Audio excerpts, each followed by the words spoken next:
Good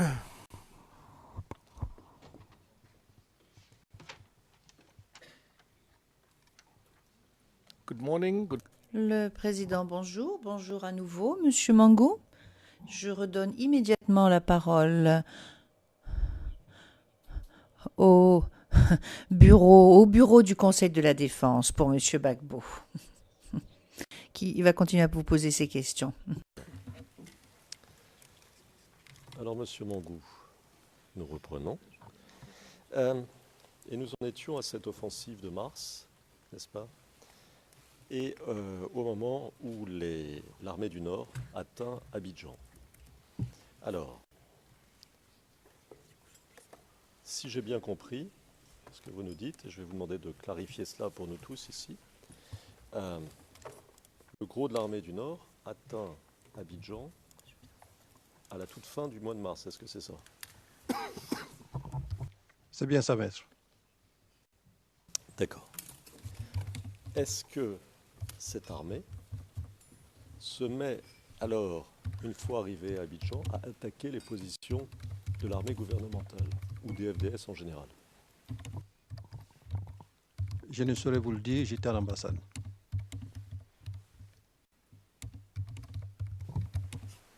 D'accord.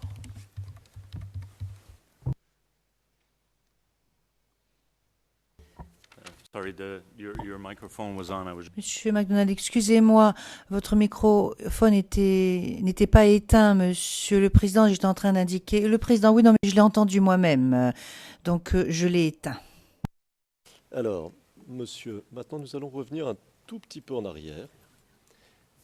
Je voudrais savoir ce qu'il se passait à l'Ouest pendant la crise post-électorale de 2010-2011.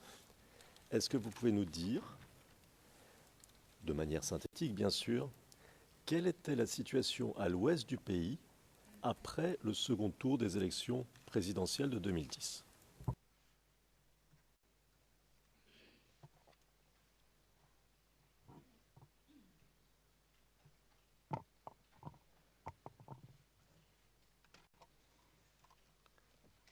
Donc après le second tour des élections présidentielles, il faut dire que toutes les populations de Côte d'Ivoire attendaient avec impatience la proclamation des résultats. Donc à l'Ouest, ils ne nous ont pas signalé d'incidents particuliers.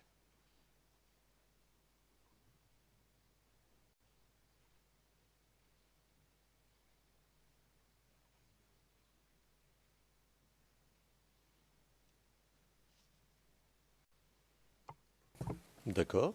Alors, quand, là vous nous dites après le deuxième tour, pas d'incident particulier, mais quand la situation a-t-elle commencé à dégénérer? On est à l'ouest du pays toujours, hein?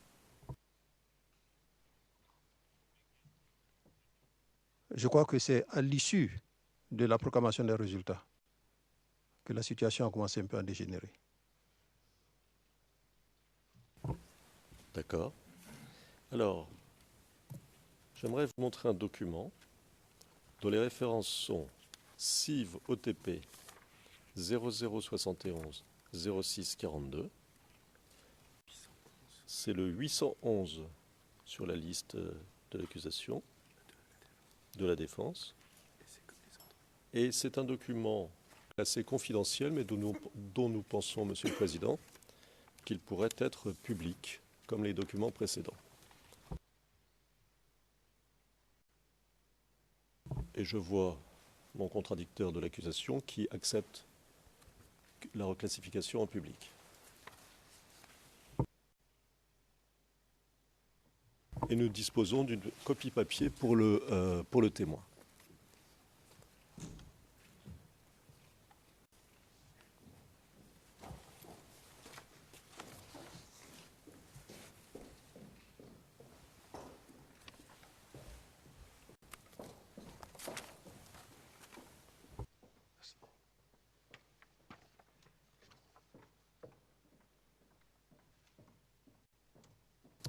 Alors, Monsieur Mangou, regardez tranquillement le document, et puis je vais vous poser quelques questions.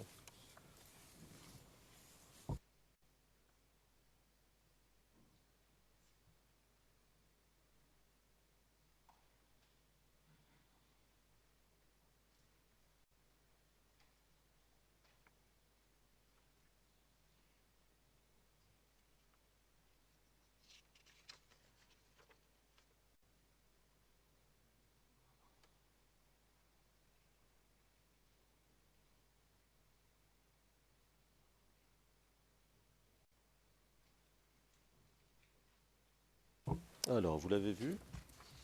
D'accord.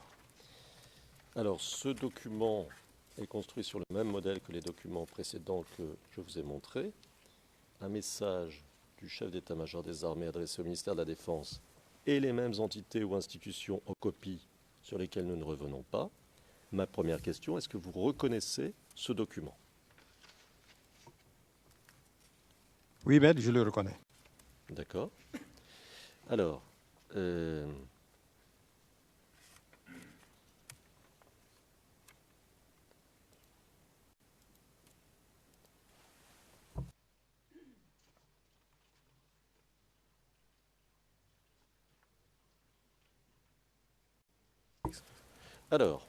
ce document fait état, à la page 0644, c'est-à-dire à la dernière page du document, d'une attaque menée le 6 mars 2011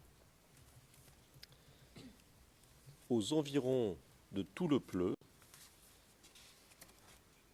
par une, et je cite, coalition de rebelles, entre parenthèses, sierra-léonais, libériens, burkinabés. Fermez la parenthèse et fin de citation. Alors, concernant cette attaque, est-ce que vous vous en souvenez? Effectivement, je m'en souviens. C'est la position de nos amis, enfin de nos troupes qui étaient à Tout-le-Pleu, qui a été attaquée.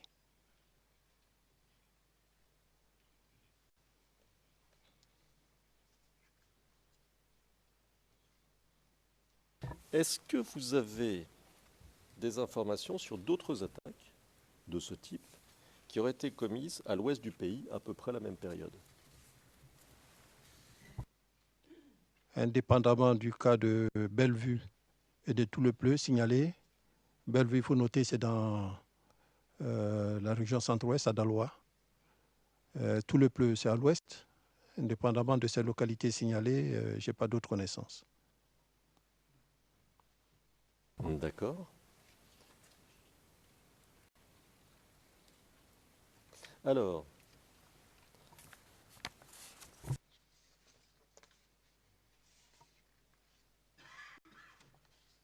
dans ce même document, si vous prenez la première page,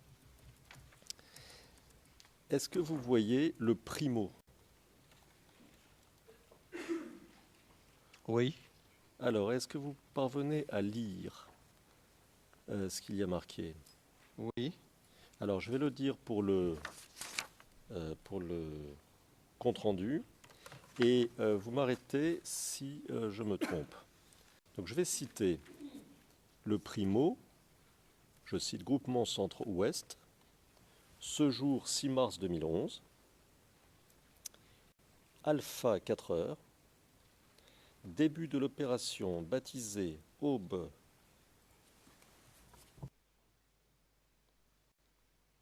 destinée à reconquérir Belleville.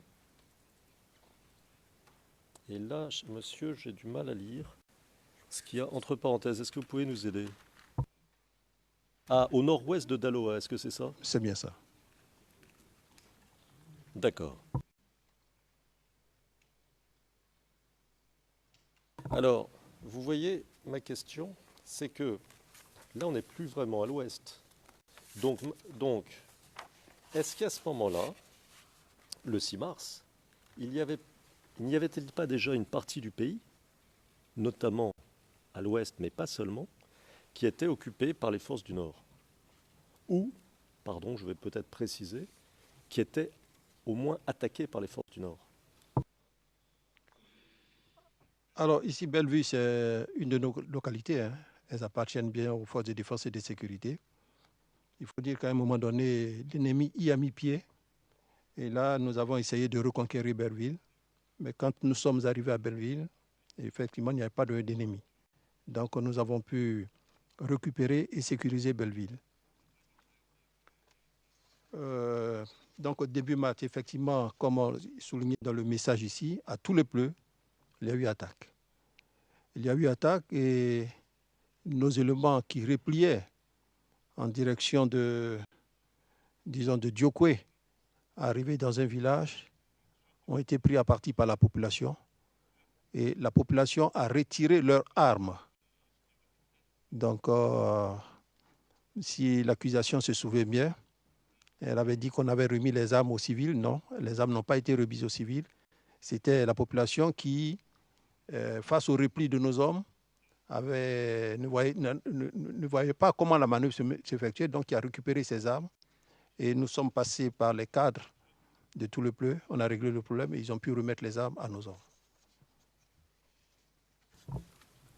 Alors, pour qu'on comprenne bien, et vous m'arrêtez si je ne suis pas fidèle à ce que vous avez dit, c'est que devant la menace, si je puis dire, d'un retrait des soldats qui les protégeaient, la population a voulu prendre leurs armes pour se protéger. Est-ce que c'est ça? Oui, la population était exaspérée que nos éléments replient. Donc, ils ont dit, si vous ne pouvez pas, nous, on prend les armes. Mais en fait, le problème a pu être réglé avec l'appui des cadres et nos éléments ont repris position. Donc, vous êtes revenu et vous avez récupéré ces armes, c'est ça? C'est bien ça. D'accord.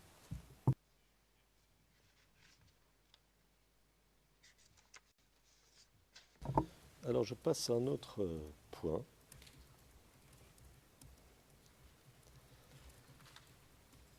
Alors, vous vous souvenez que vous nous avez expliqué que l'offensive de février sur Abobo avait suivi 2 axes. Vous en souvenez? Il faut dire oui si vous vous en souvenez, parce que comme ça, c'est au compte-rendu. Oui, je laisse passer quelques minutes, comme l'a recommandé le président. Vous avez raison. Sinon, effectivement, oui, je m'en souviens. D'accord. Et vous nous avez dit que les soldats qui avaient avancé sur l'un des axes, ceux qui avaient avancé sur l'axe kilomètre 18, PK 18, ont reculé du rond-point d'Abobo au camp commando. C'est ça? C'est bien ça. D'accord. Et vous avez précisé, c'est dans les transcrits français édités du 26 novembre 2017, page 75, ligne 25, plus exactement 24, à propos de ces éléments venus au camp commando, vous avez précisé, je vous cite, donc, c'est du camp commando où ils étaient que, chaque jour, ils subissaient des attaques, ils ripostaient, et ça parce qu'on n'a pas voulu laisser la population, faire croire à la population qu'on l'abandonnait. Donc on a dû maintenir les éléments en espérant qu'on nous fournisse des armes, des munitions, et ce n'est pas venu. Fin de citation. Alors,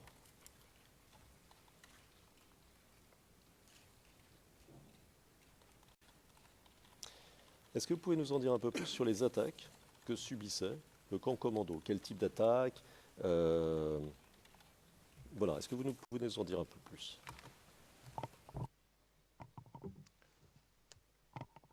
Donc, normalement, une unité qui s'est déployée et qui est repliée, normalement, ne devait pas se mettre dans cette position.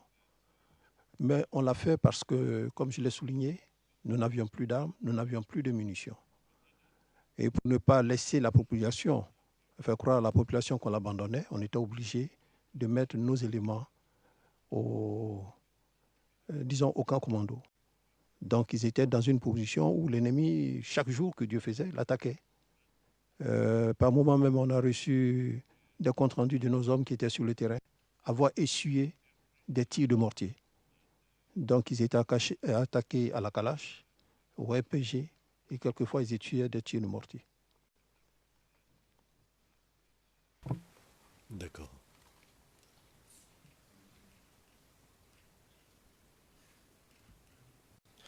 Alors, et les autres camps militaires d'Abidjan, par exemple Agban, Akwedo, etc.,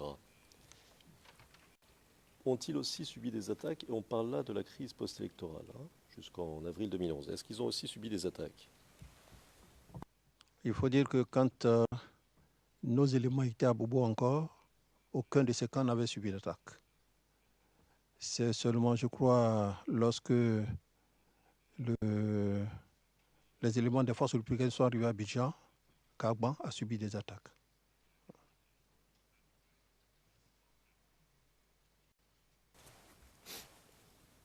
Vous pouvez nous en dire un peu plus sur ces attaques? Par exemple, qui attaquait le camp d'Agban? Qui commandait l'attaque contre le camp d'Agban? Quel chef du Nord commandait l'attaque contre le camp d'Agban? Qui attaquait le camp d'Akwedo? Quels étaient les éléments qui attaquaient ces camps? Vous voyez ce que je veux dire? Alors, c'est des situations que je n'ai pas vécues. Je vous disais que j'étais en ambassade, mais c'est seulement des informations qui m'ont été données sur l'attaque du camp de la gendarmerie.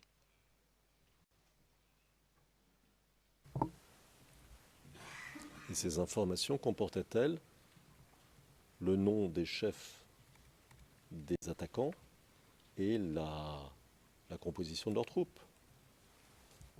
Je n'ai pas le nom du chef des attaquants, mais j'ai plutôt le nom de celui qui a défendu le camp, le nom du commandant Abéi qui a défendu le camp.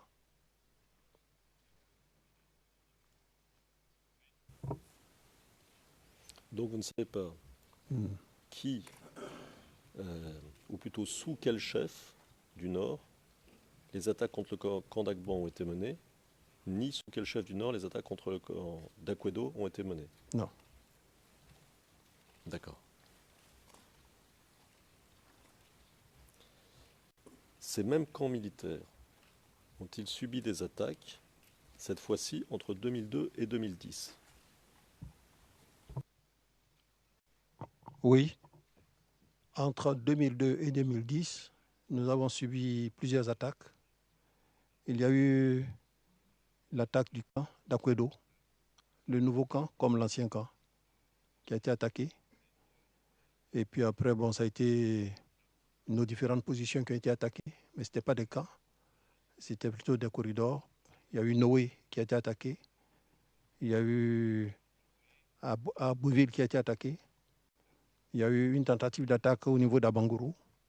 Il y a eu la gendarmerie d'Anyama qui a été attaquée. D'accord. Donc ça, ces attaques se sont déroulées entre 2002 et 2010, c'est ça que vous dites? C'est bien ça, maître. Et qui attaquait toutes ces positions des FDS? Est-ce qu'on peut dire, même si le terme n'est peut-être pas celui que vous auriez choisi, mais est-ce qu'on peut dire c'est les rebelles? Ou ce sont les rebelles, puis des éléments des forces du Nord? Enfin, est-ce qu'on peut essayer d'en savoir un peu plus? Oui, effectivement, je le confirme parce que dans l'attaque de Noé, on avait fait un prisonnier, un certain Koné Pignon, qui initialement servait dans la zone de Boisflé et au-delà, et qui ce jour-là a été fait prisonnier, donc on a su que c'était eux qui nous attaquaient. Est-ce que vous pouvez nous donner... Ah, pardon. It's not an objection. Monsieur McDonald, ce n'est pas une objection, c'est juste une question de traduction. Car visiblement, il y a quelque chose qui fait défaut dans la version française et anglaise. Le nom du commandant qui défendait le camp Agban a été donné, mais ce nom ne figure pas dans les comptes rendus d'audience. Le président, d'accord, nous pourrions donc demander aux témoins de nous donner le nom de cette personne pour que cela puisse figurer dans les deux comptes rendus d'audience. Merci, Monsieur le Président. Donc, il s'agit du commandant Abéi. J'appelle Abéi. Alpha, Bravo, Echo, Hôtel, India, plus loin, Jean-Noël.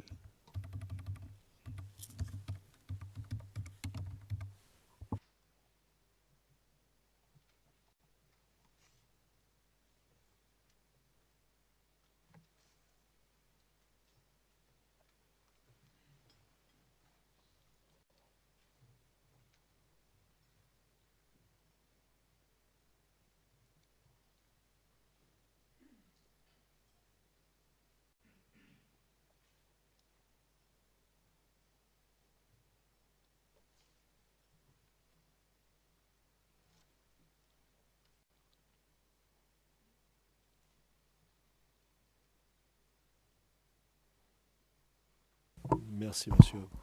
Euh, Dans la même veine, vous nous avez cité le nom d'un prisonnier qui n'a pas été tout à fait transcrit. Est-ce que vous pouvez nous dire, nous épeler son nom, s'il vous plaît? Donc, il s'agit de Koné Pignon. Koné Kilo, Oscar, November, Echo. Plus loin, Pignon, Papa, India, Golf, November, Oscar, November. Merci, monsieur. Alors, ces attaques-là ont été dirigées par des commandants, bien entendu. Est-ce que vous vous souvenez du nom de certains d'entre eux? Et on parle des attaques de 2002 à 2010, cette fois-ci. Les attaques menées par les commandants de l'armée du Nord, bien sûr. Non, je n'ai pas de nom. Généralement, quand une attaque se produit, et quand on n'a pas fait de prisonniers, c'est difficile de savoir qui sont ceux qui ont attaqué. Mais en analyse, quand on prend beaucoup de recul. C'est une analyse tactique que j'ai faite à mon niveau. À mon niveau, je me suis aperçu que cette attaque préparait déjà à l'époque l'action sur Abobo. Parce que dans un premier temps, ils ont cherché à voir les itinéraires possibles en passant par Noé. Ils ont eu beaucoup de pertes. On en a même fait des prisonniers. Ils ont ensuite essayé l'axe à Bangourou, une tentative qui n'a pas marché. Mais par contre, à Kwedo, à Nyama, à Beauville, a été l'axe de repli pour eux. Un axe de repli. Donc, dans ces différentes attaques, parce que généralement les attaques de ces gens prévoient déjà une attaque d'envergure, précèdent une attaque d'envergure. Et dans ces genres d'attaques-là, c'était pour voir l'itinéraire d'arrivée, l'itinéraire de repli, et si possible, analyser un peu le comportement de nos hommes, tester leur vigilance et tout, et de récupérer aussi le matériel militaire. Donc apparemment, c'est ce qui a été fait. Voilà, c'est ce qui a été fait. Parce qu'avec l'installation du commando invisible, si vous revoyez le film indiqué tout à l'heure, ils ont tenté une première installation à Yopougon. Ils n'ont pas opté pour Yopougon parce qu'il n'y avait pas d'issue de sortie. Ils ont tenté Bingerville parce que Bingerville était enclavé. Donc, le quartier qui leur offrait plus de possibilités, c'était Abobo, avec possibilité de repli sur Aboville pour rejoindre l'autoroute et puis remonter vers le nord. Alors, que l'on comprenne bien, vous nous dites que le modus operandi du commando invisible en 2010-2011, pendant la crise post-électorale, était le même que celui des rebelles qui avaient attaqué entre 2002 et 2010, c'est ça? C'est possible. Il se pourrait même que ce ne soient pas les rebelles, comme vous le dites, les ex-Fafen qui ont attaqué, mais ceux qui devaient forcément s'installer à Abobo qui ont fait un ballon d'essai. D'accord, alors je vais reformuler ma question. Le modus operandi du commando invisible était le même que le modus operandi des forces du Nord, FAFN, entre 2002 et 2010, dans l'attaque d'Abidjan, c'est ça? C'est bien ça. D'accord.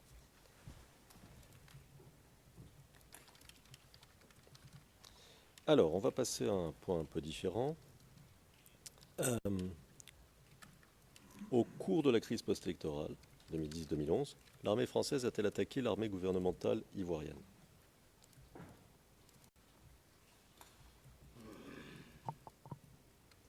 Oui, bien sûr. À l'issue donc d'une offensive que nous avons menée sur les positions des forces républicaines de Côte d'Ivoire, il y a eu la destruction du camp français, la destruction du camp français, l'attaque du camp français. Et nous étions aux opérations. Nous avons dans un premier temps cherché à savoir ce qui s'est réellement passé. Ils nous ont empêchés d'aller à Boaké pour voir ce qui s'est passé. Et à l'issue... Si vous permettez, monsieur, je vous interromps parce que je crois qu'il y a un petit malentendu. Oui. Il me semble, et pardon si je me trompe, hein, mais il me semble que vous partez de 2004, là. J'ai cru entendre 2002. Non. Alors c'est très bien. Il y avait donc malentendu. Je vais reformuler ma question. Okay. Ma question, les troupes françaises ont-elles attaqué les troupes gouvernementales ivoiriennes, les FDS, pendant la crise post-électorale de 2010-2011 ? On ne parle pas de 2002, on ne parle pas de 2004, vraiment 2010-2011. Quand j'étais encore aux affaires, il n'y a pas eu d'attaque. Alors, vous nous avez dit, en répondant à une question du représentant de l'accusation, c'est au transcrit français édité de l'audience du 25 septembre 2017, page 74, lignes 27 et 28, à la page 75, lignes 1 à 3, et je vais vous citer.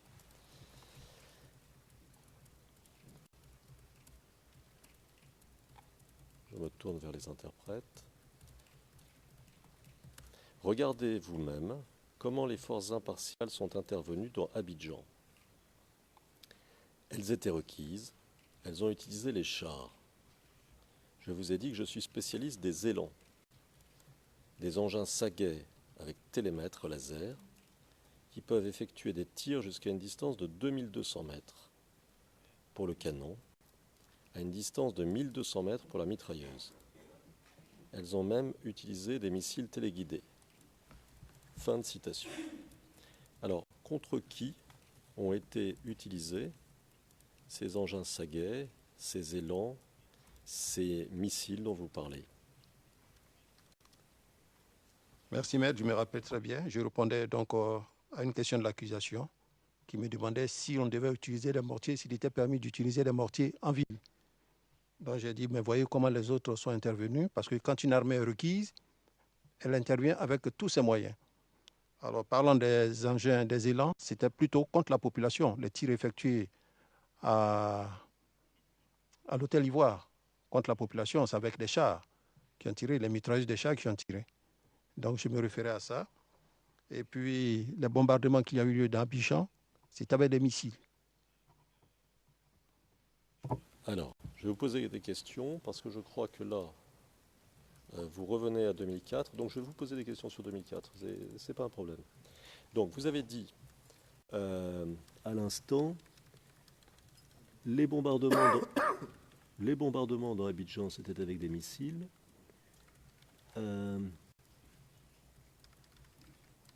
Et juste avant, à l'instant, vous avez dit il y avait des mitrailleuses de chars qui ont tiré.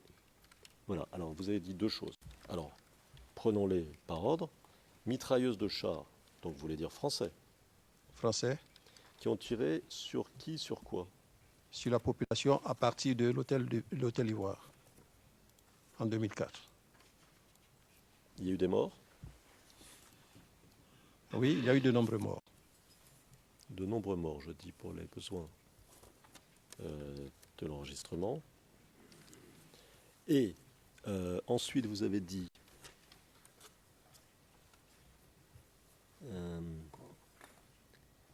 les bombardements dans Abidjan, c'était avec des missiles. Alors, c'était quoi ces bombardements? Quels missiles? À quelle occasion? Dites-nous un tout petit peu plus qu'on comprenne ce que vous dites. Alors, pour le bombardement, c'était le palais présidentiel, la résidence du président. Parce que quand on bombarde au missile téléguidé, il y a toujours, on a dû le voir après, hein, quand on est passé, il y a toujours des filaments. Donc les filaments ont montré que ça a été fait au missile. De même, quand mon PC au niveau de Yamoussoukro a été bombardé avec la destruction des aéronefs qui étaient parqués sur le terrain, ça a été fait avec des missiles. Donc le lendemain, vous retrouvez les missiles qui sont là, les filaments des missiles qui sont là, on reconnaît que c'est fait avec des missiles téléguidés. Donc pour qu'on comprenne bien, ces missiles téléguidés français sont des missiles qui sont d'une certaine manière rattachés, enfin qui sont, je ne sais plus quel est le terme, vous l'avez probablement. Des filaments. Un filament, Ouais, c'est-à-dire ouais, philo-guidé en quelque Voilà, sorte, voilà. c'est ça. Voilà, qui pend après. Une fois que la charge est partie, il y a les filaments qui traînent et on sait que c'est avec les missiles téléguidés. Yes. Le président. Oui, je vous rappelle une fois encore de bien vouloir parler lentement et de faire ensemble sorte que les voix ne se chevauchent pas. Je vous remercie. À l'instant que votre PC ou votre quartier général de Yamoussoukro avait été détruit par des missiles tirés donc par les troupes françaises, c'est ça? À cette occasion, en 2004. C'est ça que vous nous dites? C'est bien ça. D'accord. Alors pourquoi les troupes françaises ont-elles détruit votre PC ou quartier général?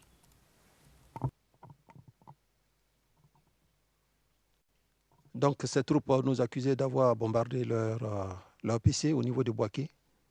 Donc en réaction à ce bombardement, elles ont bombardé également notre PC et détruit nos aéronefs. D'accord. Quel était votre rôle à ce moment-là, si je me souviens bien, en novembre 2004? C'était bien novembre 2004? C'est bien ça, maître. Alors quel était votre rôle, votre position militaire? Donc en ce moment, j'étais le commandant du théâtre des opérations. Là, effectivement, j'étais sur le terrain. D'accord. Alors, est-ce que vous aviez autorisé une action contre le lycée, contre la position française qui était au lycée de Boaké? Pas du tout. Pas du tout. L'objectif désigné aux pilotes, c'était, j'allais dire, le corridor qui se trouve à environ 400 km de l'école nationale des sous-officiers. Et 400 mètres de l'école nationale des sous-officiers. Si vous permettez, je vous arrête une seconde. Oui. Il faut qu'on comprenne bien. Et nous, évidemment, on connaît moins bien les choses que vous. Donc, quand vous dites l'école nationale des sous-officiers, c'est quoi? C'est là où étaient basées les troupes françaises? Non. Les troupes françaises étaient dans un collège. Un collège qui est environ, qui est situé en gros à 2 km sud de l'école nationale des sous-officiers. Et là, vous avez l'école nationale des sous-officiers qui se trouve en face de la piscine municipale.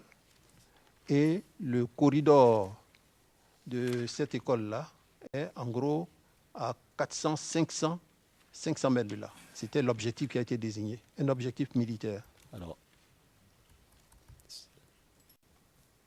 si vous permettez une seconde. Donc, vous mentionnez cette école des sous-officiers. Pourquoi? Parce que c'était une position, à l'époque, on les appelait, je crois, rebelles. Donc, une position rebelle, ou parce que c'était le début des lignes rebelles. Quelle est la raison pour laquelle vous mentionnez cette école? Non. Je mentionne cette école pour justement vous faire voir le corridor par rapport à l'école. Parce que là, comme on n'a pas de carte sous les yeux, je prends un point qui est connu et à partir de ce point, je vous indique le corridor.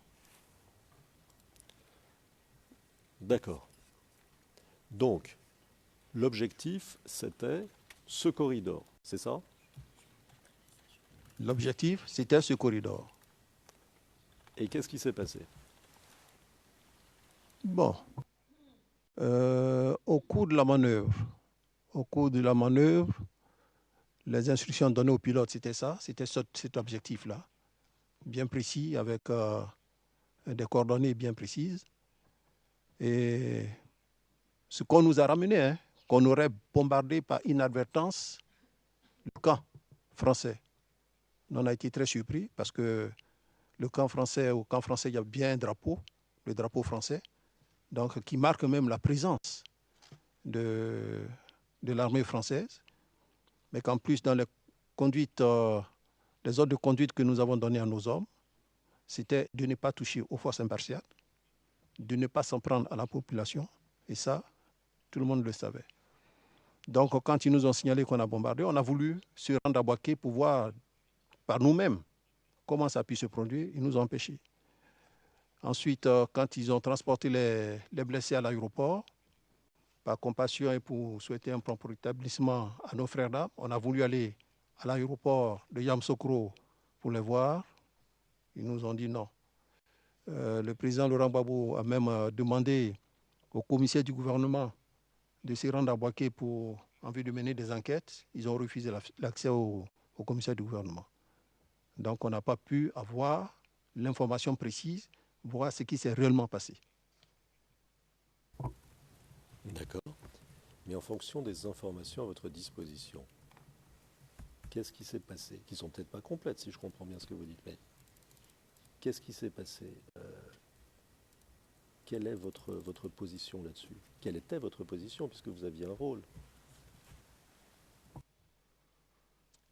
Alors, je dis que dans les opérations de bombardement, ça peut arriver. Que par mégarde, on bombarde. Même vous voyez les grandes puissances, comme les États-Unis et d'autres puissances, qui, en bombardant, par erreur, bombardent un hôpital. Mais le tout, c'est de marquer un arrêt et puis de mener l'enquête pour voir réellement ce qui s'est passé. Or, on ne nous a pas donné cette possibilité de savoir réellement ce qui s'est passé. Donc, nous sommes un peu perplexes. Et vous voyez tous les débats qui s'en suivent là-dessus en France. Voilà. On ne nous a pas permis de nous rendre sur les lieux pour voir effectivement ce qui s'est passé. Donc, voilà. Et les pilotes qui ont fait le bombardement aussi, on ne leur a pas donné la possibilité de revenir au centre opérationnel pour que nous puissions débriefer avec eux.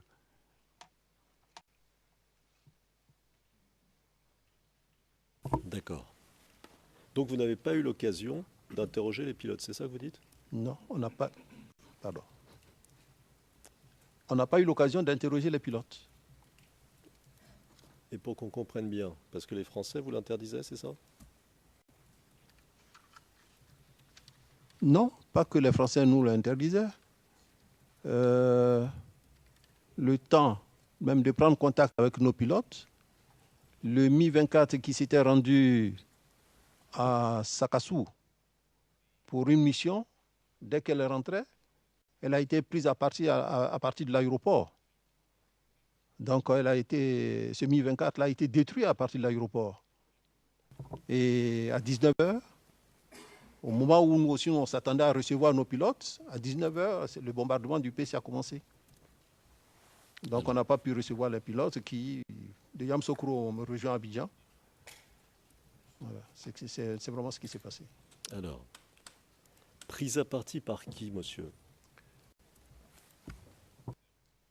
Généralement, quand nos avions reviennent, nos avions atterrissent à l'aéroport de Yamoussoukro pour pouvoir faire le refueling, les différents contrôles techniques.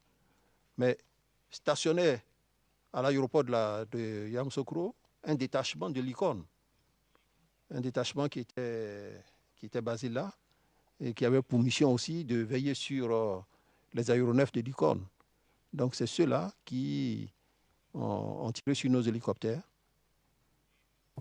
D'accord, donc prise à partie par des détachements français, c'est ça que vous dites? C'est bien ça. D'accord. Ils ont détruit les hélicoptères? Oui, alors dans les destructions, j'ai retenu quelque chose.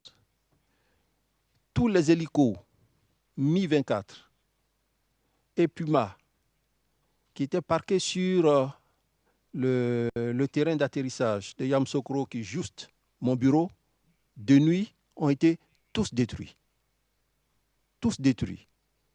Par contre, la destruction faite à l'aéroport, à la hache, ils ont détruit tous les Mi-24, c'est-à-dire tous les avions russes, et ils ont laissé le Puma, qui lui est de fabrication française.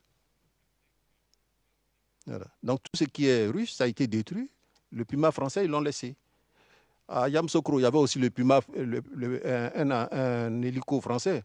Mais compte tenu de l'obscurité, et vu que tous les hélicos avaient pratiquement la même forme de nuit, les chats étant gris, ils ont détruit tous les hélicos. Mais à Yamoussoukro, de jour, ils ont détruit à la hache les hélicos russes et ils ont laissé l'hélico français.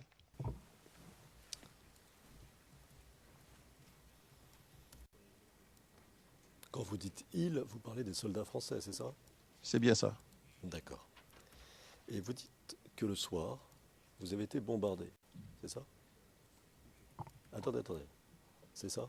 C'est bien ça. Par qui? Alors, le soir, c'est un hélico français qui, tout feu éteint, a commencé le bombardement. Moi, parce qu'on était très découragés par les nouvelles qu'on recevait de Bouaké, on cherchait à savoir. Donc, j'étais sorti du centre opérationnel, assis sur des marches. Quand on a levé la tête, on a entendu un bruit d'hélicoptère, mais tout feu éteint. Tout feu éteint. Le temps de réaliser que c'était un hélicoptère, le premier coup était déjà parti. C'est comme ça que ça s'est passé.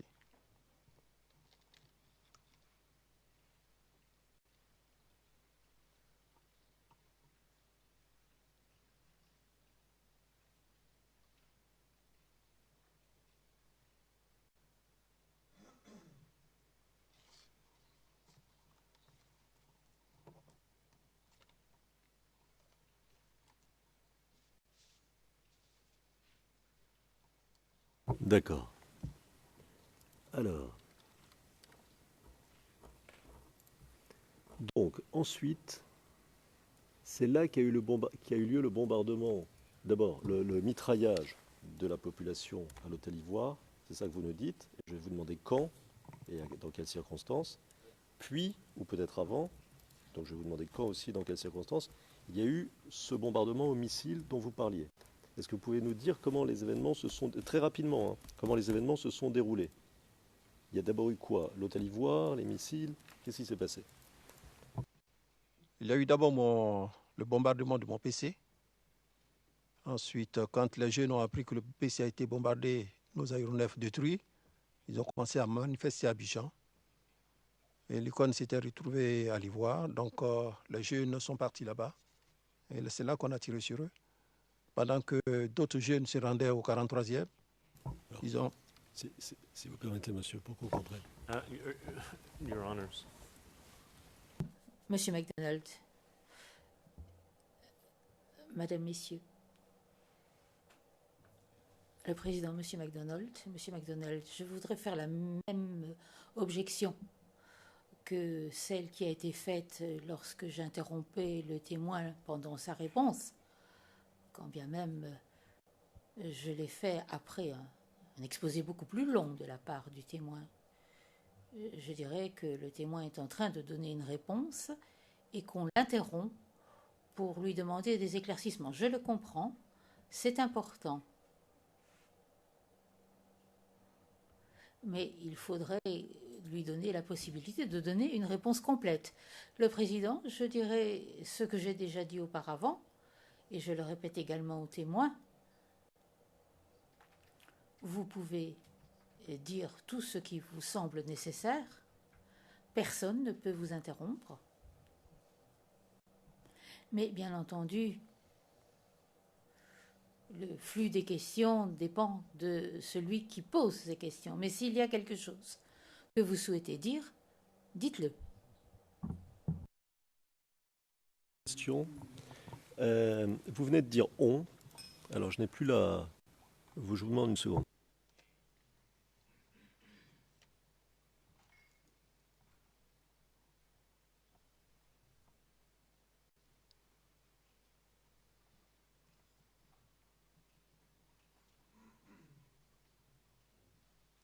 Voilà, vous venez de nous dire, avant l'intervention de mon confrère, vous venez de nous dire, c'est là qu'on a tiré sur eux. Alors vous parliez des jeunes, qu'on a tiré sur eux. J'essaie de structurer votre récit, hein, et comme l'a dit le président, vous dites, sentez-vous libre de dire ce que vous voulez dire, mais essayons de structurer en donnant les précisions nécessaires.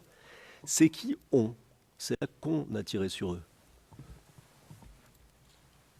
Merci, maître. Donc, je reprends la chronologie des événements.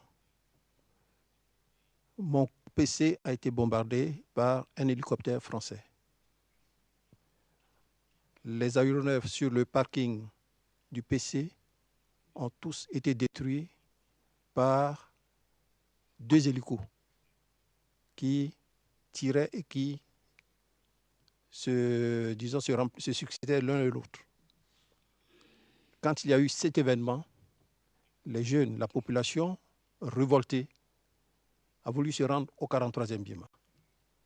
Et pour ce qui nous a été donné de voir à la télévision, une fois sur le pont de Gaulle, c'est les hélicos qui, de là-bas, ont essayé de les pilonner. Il y en a même qui ont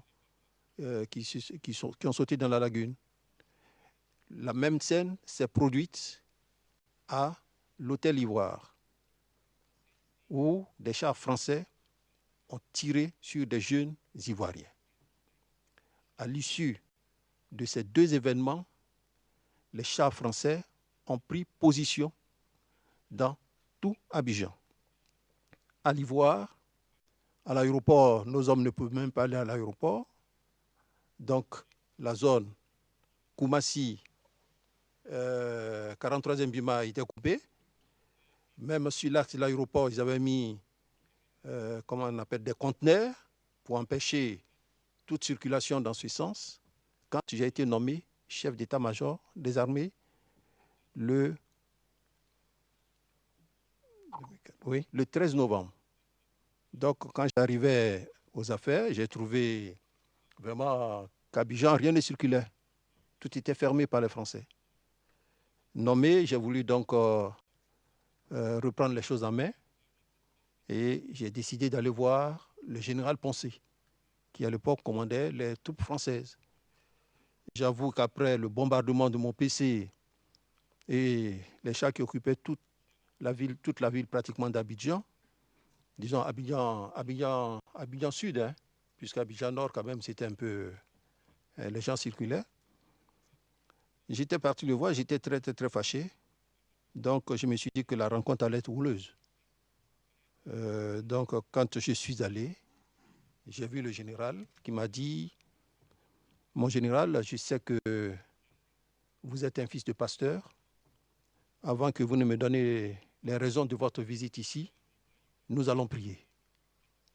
J'ai été très surpris. Il a pris donc un Nouveau Testament, le Nouveau Testament. Il a pris un verset, il a lu. Et à l'issue de la prière, il m'a demandé l'objet de ma visite. Donc je l'ai remercié pour la prière qu'il a faite.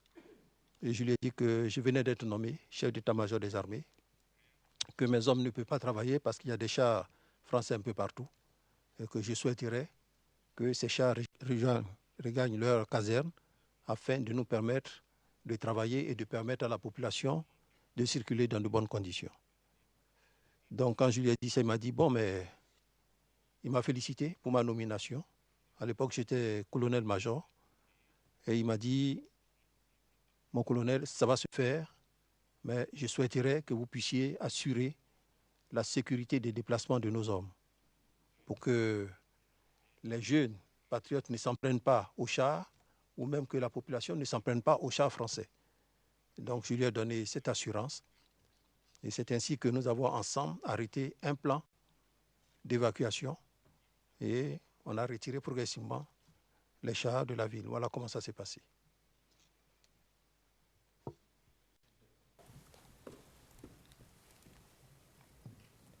Et juste pour préciser les choses, vous parliez de bombardements de jeunes et de populations qui traversaient le pont Charles de Gaulle. Donc bombardement par des hélicoptères de quelle nationalité? Français. D'accord. Ils ont donc bombardé les personnes qui étaient sur le pont, c'est ça? C'est bien ça, maître. Y a-t-il eu des morts? Oui, il y a eu des morts, il y a eu des blessés. D'accord. Et vous avez parlé de l'hôtel Ivoire, donc c'est un autre incident, n'est-ce pas? C'est un autre incident également. Et là, pour que ce soit clair, les troupes françaises ont tiré la mitrailleuse sur la population, c'est ce que vous dites? Pardon? Et là, pour que ce soit clair, les troupes françaises ont tiré la mitrailleuse sur la population, c'est ça? C'est bien ça, à partir des engins blindés. D'accord. Il y a eu des morts? Oui, il y a eu des morts, il y a eu des blessés. D'accord. Alors maintenant, donc ça c'était en 2004, On est bien d'accord? C'est bien ça, maître. Alors on va revenir en 2010-2011. Et ma question, pendant la crise, c'est-à-dire jusqu'au 11 avril, ou 12 avril, si vous voulez, 2011, y a-t-il eu des attaques de troupes françaises contre les troupes ivoiriennes?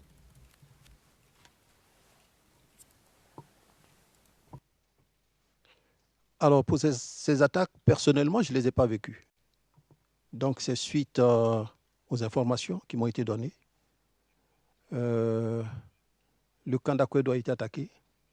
Je crois la poudrière est détruite. La résidence du président a été bombardée. Là, ce sont les renseignements que j'ai vus, mais je ne les ai pas vus en action ni en œuvre. Mais de la position où j'étais, c'est-à-dire de la résidence où j'étais, je voyais quand même, après le bombardement, l'hélico qui tournait. Et ça, je l'ai bien remarqué, c'est un hélico français.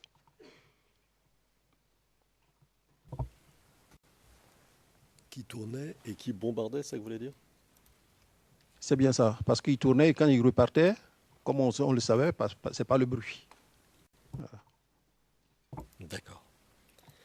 Alors, à votre connaissance, y a-t-il eu des tentatives des troupes françaises ou des services spéciaux français de tuer le président Gbagbo?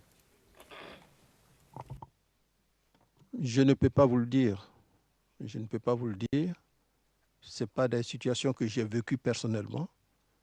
De ma résidence qui n'était pas très loin de la résidence du président Laurent Gbagbo, je voyais donc l'hélico qui revenait vers ma position, qui repartait, qui bombardait. Là, par les bruits, je savais que c'était un bombardement.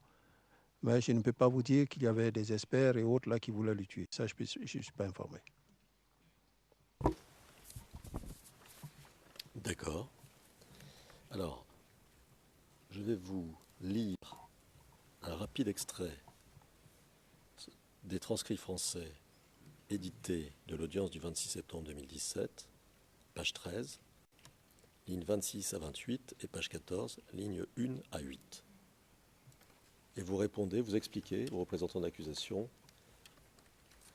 ce qui s'était passé lorsque vous étiez à l'ambassade d'Afrique du Sud. Alors, je cite, et c'est vous qui parlez. Donc on a discuté, et puis bon, elle a réussi à me convaincre. Et je suis reparti vers Madame l'ambassadeur, et je lui ai dit, bon Madame, je crois que nous allons renoncer à partir en exil. Nous allons rester. Et c'est là qu'elle va me dire, ah non, mais général, je ne peux pas vous laisser sortir. Vous savez que mon gouvernement est informé. S'il vous arrive quelque chose, je suis responsable. Donc elle a voulu un peu m'effrayer. Elle me dit, mais est-ce que vous savez que la France a renforcé son dispositif? J'ai dit, oui, je le sais. En situation de crise, on renforce. Mais toutes les chancelleries, et là vous la citez encore, mais toutes les chancelleries ont été informées qu'ils vont bombarder le palais, même s'il faut tuer le président Gbagbo, ils vont le faire, mais dans tous les cas, ils ont décidé d'en finir avec lui. Fin de citation. Alors, ma question est simple. Avez-vous obtenu par la suite des informations sur cette décision française d'en finir avec le président Gbagbo? Objection.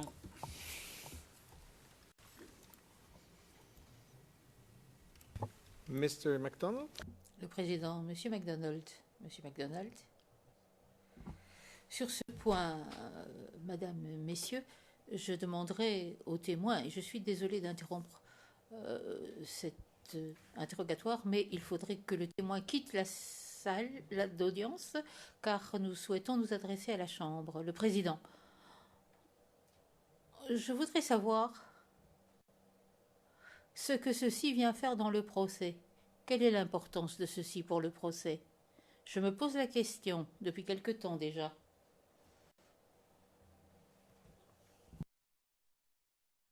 Fois factuellement et temporellement, puisqu'il s'agit de toute la période de début avril, qu'il y a des tentatives d'une puissance étrangère de se débarrasser du président, qu'il y a donc des combats et que le procès porte sur, entre autres choses, sur ces combats, savoir qui sont les protagonistes, qui fait quoi. No. Well, as far Le président, selon moi, ce procès concerne les responsabilités présumées de l'accusé par rapport aux charges. C'est cela le périmètre de ce procès. Alors, je vous autorise à poser vos questions, mais je vous demanderai de bien vouloir abréger cette partie, car, à mon avis, ça n'a rien ou pas grand-chose à voir avec les charges. Les tentatives de meurtre ou de se débarrasser du président Gbagbo, j'essaie d'en savoir un peu plus sur les dates, sur les faits, sur savoir si elles ont été suivies des faits, et c'est extrêmement important. Il y a des charges qui portent sur le 11 avril, sur le 12 avril, etc. Tout est lié, si vous voulez. Mais je m'en tiens à ce que vous avez dit, je ne vais pas plus loin. OK. Le président, très bien. Monsieur le procureur. Monsieur MacDonald. Monsieur le président, je comprends bien la position de la Chambre. Je ne rejette pas la pertinence des questions posées par la défense. Ça, c'est le premier commentaire que nous souhaitons faire. Je voudrais en faire un second, en dehors de la présence de ce témoin, car c'est quelque chose d'important qu'il faut préciser afin que la Chambre connaisse bien le contexte et afin que mon collègue, dans son interrogatoire, fasse preuve d'équité vis-à-vis du témoin. Cela prendra 30 secondes, Monsieur le Président. Le Président. Monsieur Mangou, puis-je vous demander de bien vouloir quitter le prétoire pendant quelques minutes? Le procureur souhaite s'adresser à la Chambre sans vous influencer. Sometimes I leave things go. Le président, parfois, je cède du terrain parce que je pense que si je m'exprime, cela peut plutôt perturber les choses, mais parfois, en fait, je dois saisir l'occasion d'intervenir quand même. Monsieur le procureur, Monsieur MacDonald, je n'ai pas le numéro de la résolution du Conseil de sécurité des Nations Unies, mais à l'époque, il y avait une résolution du Conseil de sécurité des Nations Unies qui a donné un mandat, octroyé un mandat pour ce qui s'est passé par la suite. Donc, lorsque mon contradicteur pose sa question, et il s'agit d'un pays, en indiquant qu'il s'agissait d'un pays qui essayait d'en terminer avec M. Gbagbo, il faut faire preuve de circonspection, car il y a tout un contexte juridique qui gravite autour de ceci. Ces mesures donc qui ont été demandées par le Conseil de sécurité des Nations Unies. Donc je voudrais que les questions soient placées dans leur juste contexte. Merci. Le président. Je ne pense pas qu'il existe de base juridique autorisant des assassinats aux Nations Unies. Mais je comprends. Monsieur MacDonald, oui, mais la question était est-ce que nous avons essayé de tuer Monsieur Gbagbo? Ça, c'est quand même une autre question. Enfin, un brief ou à d'autres occasions. La question ici, c'était de poser des questions précises et factuelles aux témoins. Et je reviens sur ce qui a été dit, la fairness de la question. Il n'y a pas plus fair, il n'y a pas plus juste que la question posée, puisque j'ai repris et j'ai bien fait attention de citer suffisamment des propos du témoin. Je les ai repris verbatim en donnant le contexte pour lui permettre justement de répondre et éventuellement, comme vous l'avez dit d'ailleurs très justement, Monsieur le Président, peu de temps avant, de préciser sa position. Tous les commentaires éventuels sur pourquoi, comment la position de la France ou pas la France, ou etc., c'est autre chose, ça n'a rien à voir avec Si le témoin veut en parler, il peut en parler, il est tout à fait libre. Et toujours dans cette veine, en finir, c'est le témoin qui parle. Moi, je me suis contenté de citer le témoin. Et donc, pas la peine de construire quelque chose là-dessus, puisque c'est le témoin qui parle, c'est lui-même qui sait ce qu'il dit. C'est un monsieur suffisamment évolué, un grand garçon qui sait, qui est responsable de ses propres paroles et qui peut les expliquer s'il en a envie ou pas. D'ailleurs, je me suis contenté de citer ce qu'il avait dit. No. C'est ERN, Your Honor. Monsieur McDonald, alors le numéro RN, Monsieur le Président, à titre de référence, nous sommes en train de vérifier les autres, mais il s'agit CIVOTP 0002 0616 pour la cote ERN et nous pouvons voir si cela fait déjà partie du dossier ou fait partie des documents qui seront présentés directement. Voilà, il s'agit de la référence idoine à propos de ce débat. Tout ce qui sera démonstration, argumentation, éventuellement plaidoirie, sera fait en son temps. Je ne vois pas l'intérêt d'intervenir pendant mon contre-interrogatoire en essayant de présenter un argument. Of course. Of course.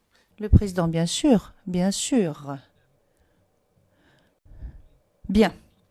Donc, je vous avais demandé d'être succinct et concis parce que je ne comprends toujours pas la pertinence de ce thème s'inscrivant dans le cadre du procès. Donc, pourriez-vous, madame, demander aux témoins de revenir dans le prétoire ?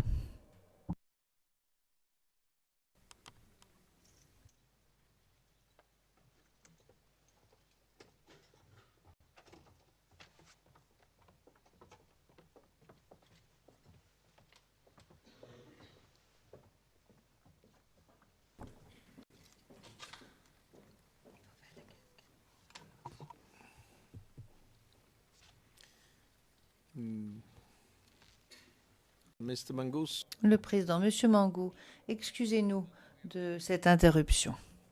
Mais nous sommes maintenant disposés à vous entendre à nouveau. Maître Altid, vous avez la parole. Alors, on en était aux attaques de l'armée française. Et j'ai une question rapide pour vous. Vous nous avez dit, on y reviendra peut-être rapidement tout à l'heure, lorsque vous répondiez aux questions de l'accusation, que vous étiez rendu à la résidence du président, je crois le 3 avril. C'est ça? C'était le 3 avril? C'est bien ça, maître. D'accord. Ma question est simple. Cette résidence dont vous nous avez dit qu'elle a été, il y a quelques instants, attaquée, est-ce qu'il y a eu des morts, à votre connaissance, à la résidence du président, à la suite des différentes attaques qu'elle a pu subir?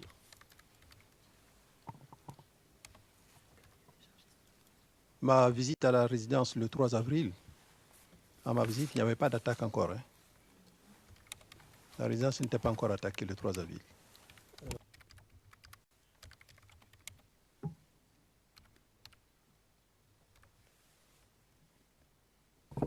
D'accord. Et vous n'avez pas eu d'éléments d'information postérieurs sur d'éventuelles attaques et les éventuelles conséquences en termes de pertes humaines? Aucune information. D'accord.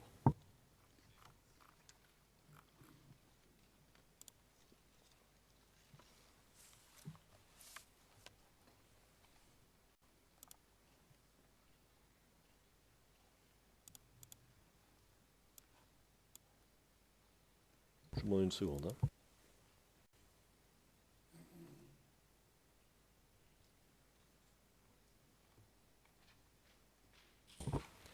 À propos de votre visite à la résidence, donc le 3 avril, je vous ai cité ce que vous nous avez dit, ou plutôt ce que vous avez dit au représentant du procureur il y a quelques jours, sur la volonté française de se débarrasser du président Gbagbo. Est-ce que vous en avez parlé au président Gbagbo lorsque vous l'avez vu le 3 avril?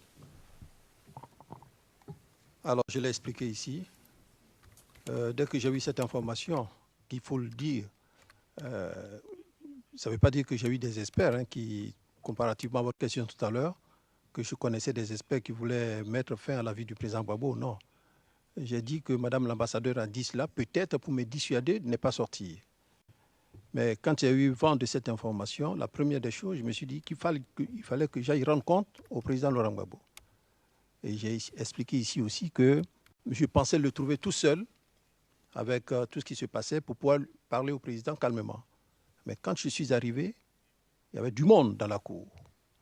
Donc, compte tenu de l'attaque de ma résidence suite à la proposition que j'ai faite au président dans le cadre de sa démission, je me suis dit que si je venais dire ça ici, je ne savais pas comment j'allais ressortir de la résidence, compte tenu du fait qu'ils étaient confiants parce qu'il y avait une attaque sur le palais et qu'ils avaient repoussé l'attaque. Donc, je n'ai pas eu le courage de le dire au président.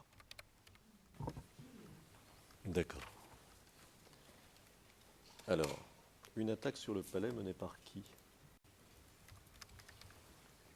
Non, je crois que les forces républicaines de Côte d'Ivoire avaient tenté d'approcher le palais, mais ils n'ont pas pu. Ceux qui se battaient les ont repoussés, donc ils étaient confiants. J'ai trouvé tout le monde confiant là-bas, donc je n'ai pas jugé utile de lui parler de ce que j'ai entendu à l'ambassade. D'accord. Donc à ce moment-là, il n'y a pas encore eu d'attaque contre la résidence, c'est ça? À ce moment, il n'y a pas eu d'attaque. Donc à l'issue de la réunion que le président Gbagbo a organisée, séance tenante, il est venu, il m'a dit, je vous reçois lundi. On était dimanche 3, il m'a dit, je vous reçois lundi. Il n'a pas pu me recevoir parce que à ce moment, les bombardements avaient commencé. Les bombardements de qui? Non, il y avait des attaques, il y avait des tirs. Je crois qu'on ne pouvait pas sortir. Donc lui non plus ne m'a pas appelé, donc je ne suis pas sorti de chez moi. Des attaques, des tirs, par qui? Ça doit être les forces républicaines de Côte d'Ivoire, voilà, qui s'en prenaient à ceux qui défendaient le palais. D'accord. Est-ce que vous connaissez les circonstances de la mort du porte-parole de l'armée? Non, sincèrement, je n'ai pas vécu. Je n'ai pas vécu, mais suite à ce qu'on m'a dit, encore il faudra que je vérifie, qu'il aurait été pris à partie par un tireur. Voilà. C'est ce qu'on m'a dit. Mais sinon, je n'ai pas vécu personnellement les faits. D'accord. Il se trouvait où quand il a été touché par ce tireur? Je n'ai pas demandé le lieu où il se trouvait. J'ai appris sa mort avec beaucoup de peine. Quand on m'a dit que c'était un tireur qui l'a tué, vraiment j'ai eu beaucoup de peine. Je n'ai pas posé d'autres questions.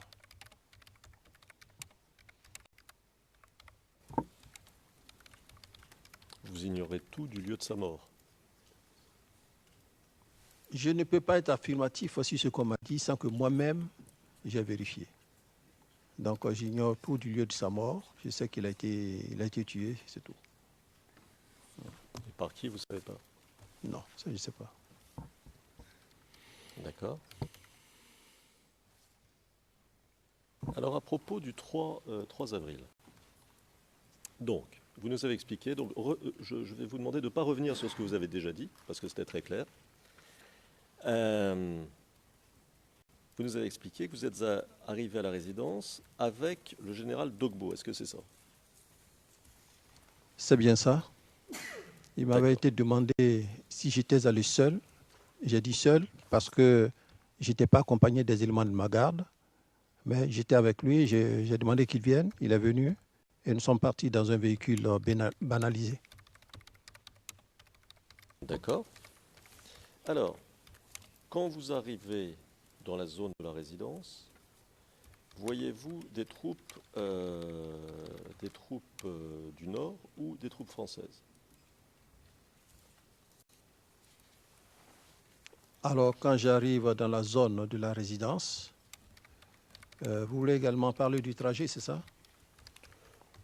Quand vous arrivez à peu près dans un périmètre pas trop... je veux juste savoir si dans cette zone-là, un peu étendue naturellement, il y avait des troupes du Nord ou des troupes françaises. Non, je n'ai pas vu de troupes françaises ni de troupes du Nord. D'accord. Vous avez dit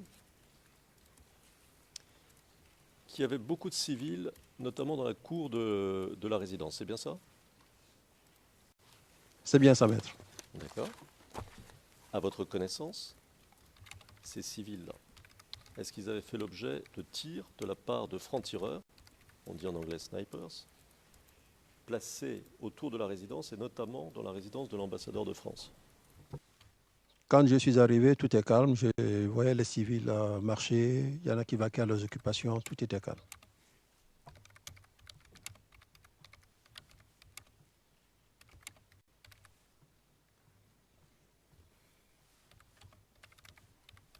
D'accord. Alors, est-ce que vous aviez prévenu l'état-major des forces du Nord ou l'hôtel du Golfe et ou les responsables des forces françaises que vous alliez à la résidence ce jour-là? Non, je n'ai prévenu personne. C'est même une décision que j'ai prise sur un coup de tête.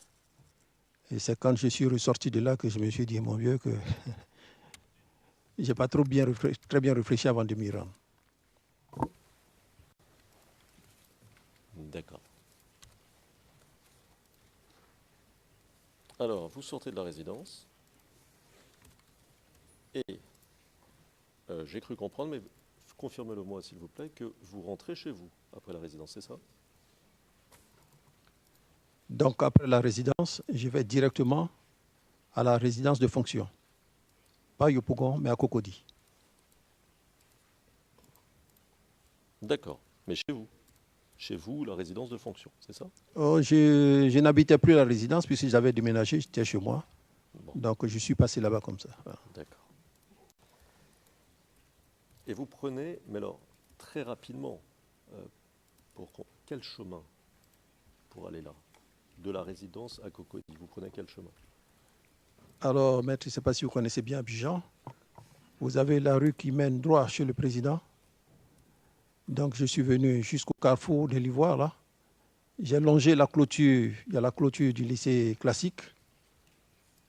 Donc, après le lycée classique, vous avez Interpol sur votre gauche. Il y a une rue qui va vers le lycée classique. C'est cette rue que j'ai prise pour redescendre directement à la résidence de fonction. Disons la rue des ambassades. D'accord.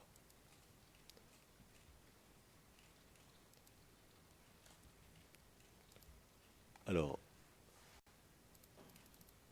est-ce qu'il est juste de dire, vous nous avez dit que vous n'étiez pas très à l'aise à la résidence, est-ce qu'il est juste de dire que vous êtes parti rapidement et que vous avez tenté de rejoindre votre logement de fonction le plus rapidement possible? Non, je n'ai pas montré que je n'étais pas très à l'aise. À part les petits désagréments où on m'a fouillé, à l'issue de la réunion, le président m'a dit qu'il me recevait lundi. C'est quand la réunion a pris fin que je suis sorti. Donc je ne suis pas parti très rapidement. Mais une fois dans la voiture, vous n'avez pas traîné. Vous êtes parti chez vous.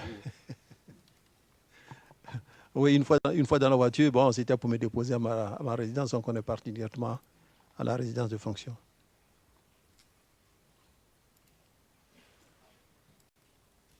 Vous étiez toujours avec Dogbo? Dès qu'il m'a déposé, et comme je l'ai souligné, dès que je suis sorti, le ministre Kadé a demandé que je fasse une déclaration. Donc dès qu'on est arrivé, la presse était là, mais je l'ai précisé ici, c'était la presse du service des armées. Si vous permettez, je vous interromps une seconde, parce que, ça vous nous l'avez déjà dit, donc c'était très clair. Ma question est très simple, elle est beaucoup plus simple que ça. C'est entre la résidence et chez vous à Cocody, est-ce que dans la voiture, vous étiez avec Dogbo? Oui. D'accord. Alors, vous nous avez dit que c'est sur ce chemin-là entre la résidence et Cocody que vous avez eu 5 véhicules de transport de troupes qui auraient été emplis de mercenaires et qui auraient été conduits par CKCK. C'est ça? C'est bien ça, maître. Alors, ma question.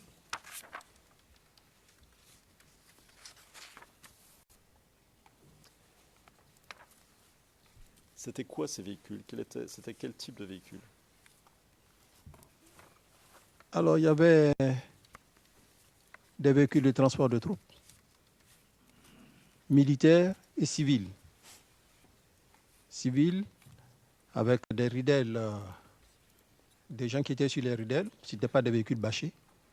Donc, il y en avait même qui étaient assis sur les ridelles. Il y avait 5 véhicules de ce genre.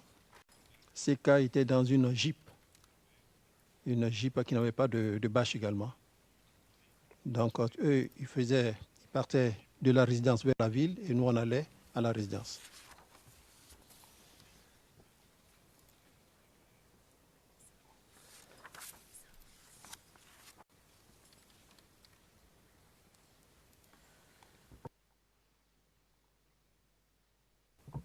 Alors, je vous demande pardon, mais le type là, le type de ces véhicules, c'était quoi?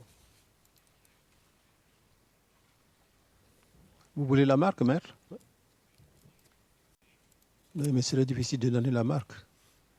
J'ai vu le flot de personnes, j'ai vu l'armement, mais je n'ai pas regardé la marque. Mais c'était des véhicules de transport de troupes.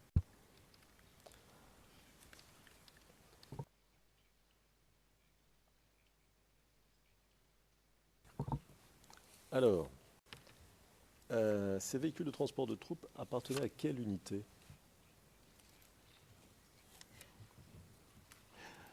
Ça serait vraiment difficile de le dire, maître. Vous savez que je n'ai même pas jeté le coup d'œil au numéro d'immatriculation, même si j'ai jeté un coup d'œil au numéro d'immatriculation, il me serait difficile de dire à quelle unité appartiennent ces véhicules.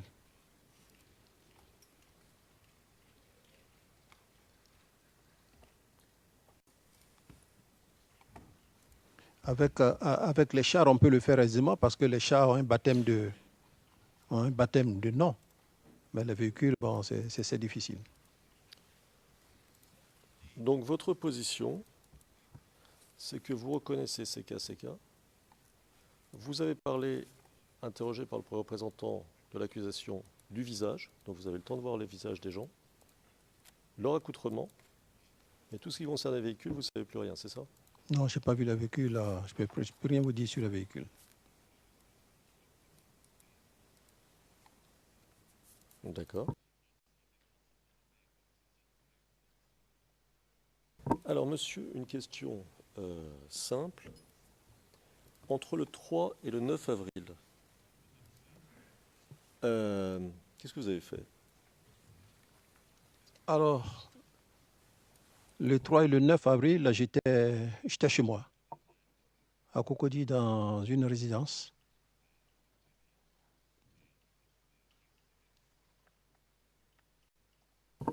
Mhm.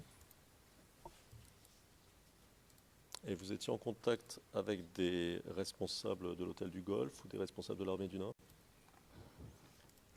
Non, pas du tout.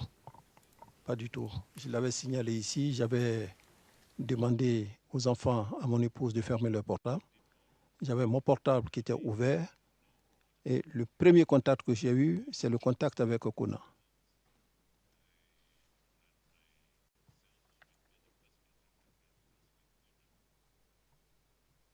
D'accord. Alors,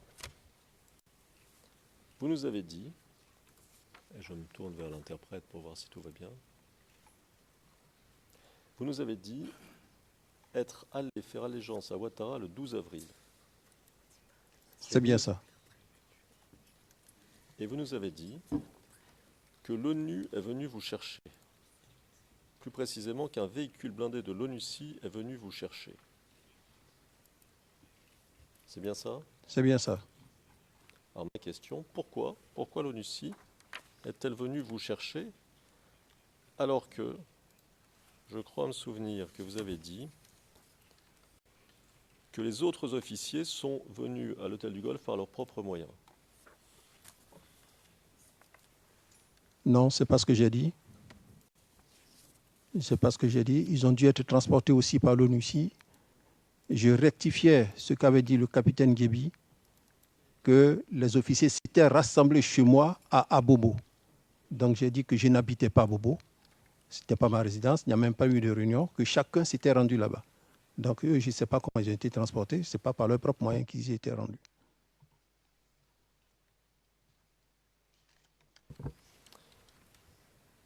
Je vais lire les transcrits français édités du 26 septembre, page 33, ligne 1 à 6. Et c'est vous qui répondez aux représentants de l'accusation. Donc je vous cite. le général Berena m'a donné rendez-vous à ma résidence officielle à Cocody.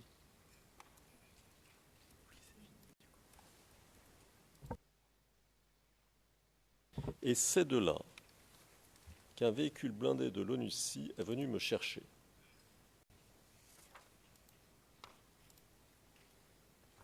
Chaque officier est parti par ses propres moyens. On n'est pas parti groupé. Pardon, on n'est pas parti regroupé. Chaque officier est parti par ses propres moyens. Donc on a dû attendre. Moi, je suis arrivé aux environs de 9h, 9h30. On a dû attendre que tout le monde soit là pour commencer la cérémonie. Fin de citation.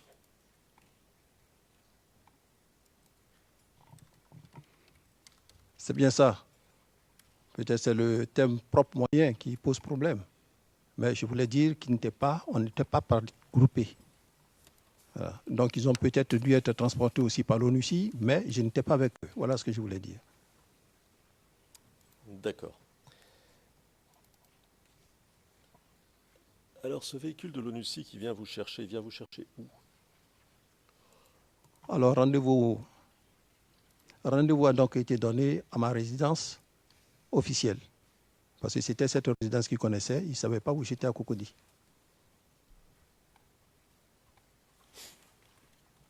Donc dans cette période, vous étiez en contact avec des interlocuteurs de l'ONU, c'est bien ça? Non. Vous avez parlé de la période du 3 au 9 avril. Je n'étais en contact avec personne, mais quand il s'est agi d'aller faire allégeance le 12, effectivement, j'ai pris contact avec eux. Parce que là, vous avez bien précisé la période 3 au 9 avril.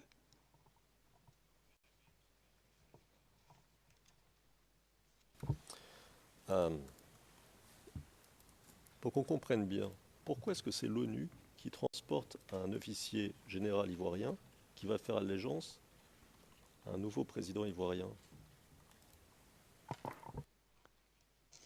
Vous comprenez, vous avez compris la position de cet officier ivoirien à qui on avait retiré la confiance tout simplement parce qu'il avait proposé au président de démissionner. Vous comprenez aussi que quand les armes sont venues, il n'a même pas reçu une seule munition. Donc j'étais dans une situation difficile. Vu tout ce qui se passait dans Abidjan, je ne pouvais pas tout seul prendre mon véhicule m'y rendre. Il fallait que je me mette sous, j'allais dire, le couvert de l'ONUCI pour aller au Golfe. Donc c'est ce que j'ai fait. Très bien. À propos de l'hôtel du Golfe, est-ce que vous y étiez rendu pendant la crise? Alors pour simplifier peut-être la question, je vais dire entre le début des élections, le premier tour, et le 12 avril.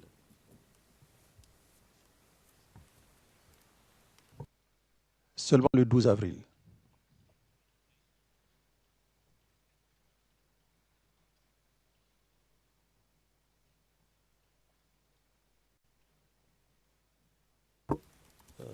Monsieur le Président, je vois l'heure et je vais aborder un autre thème. Peut-être pouvons-nous suspendre ici. Le Président, parfait. Donc nous allons maintenant faire notre pause déjeuner et nous reviendrons à 14h30. Ce sera notre troisième volet d'audience. L'audience est levée jusqu'à 14h30.